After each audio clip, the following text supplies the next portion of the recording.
PlayStation is a collab between Sony and Nintendo.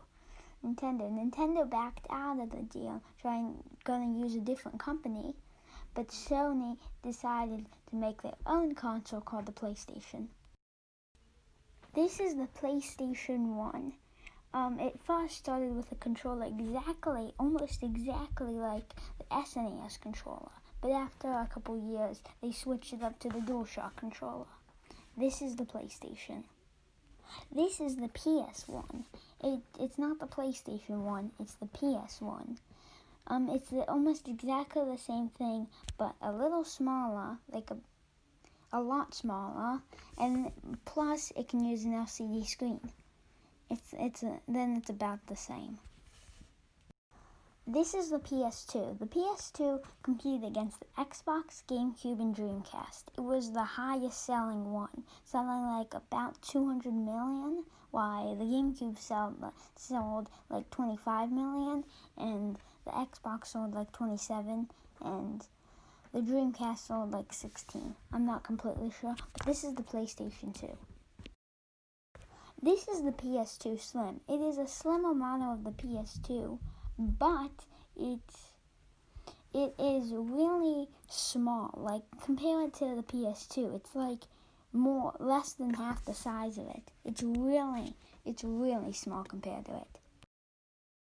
This is the PS3 Fat Edition, because it was much more chunky, and it was against the Xbox 360 and the Wii, it was the worst, until the PS3 Slim, which is next.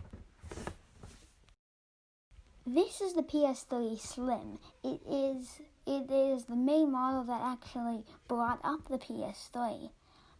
With the PS3 Fat, it did not do too good, but with the PS3 Slim, it really threw it in and started to beat the Xbox 360. This is the PS3 Super Slim. It really was just a cash grab for Sony. Like,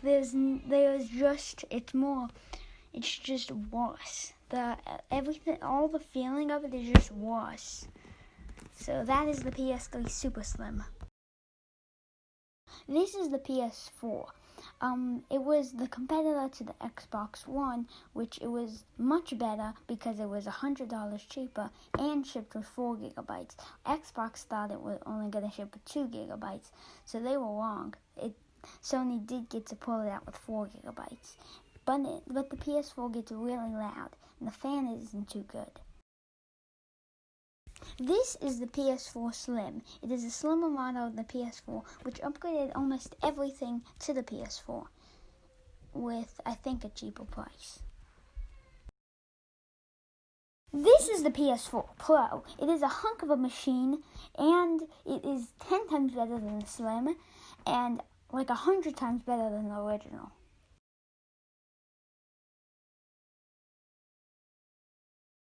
This is the PS5. You probably know how expensive it is. It goes for like $7,000. Probably not that expensive, but it still goes for thousands.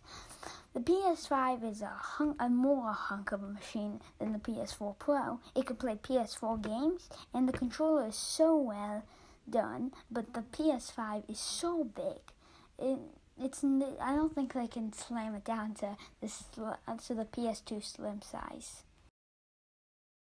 This is the PS5 Digital Edition. It's just the same, but I thought I would throw it in because it's one of the consoles. It's named after one of the main consoles, and it does come in some of the comparisons. But it's exactly the same thing, just without a disc drive, and cheaper. I want to say thank you for 1 subscriber, and please like, subscribe, and if you can, comment. I'm going to see if I can turn on comments, but thank you for watching, and if there are comments, please go comment down which one's your favorite console, and go check out my other channel, which is just called Red Bear. This is Red Bear Stuff. See ya.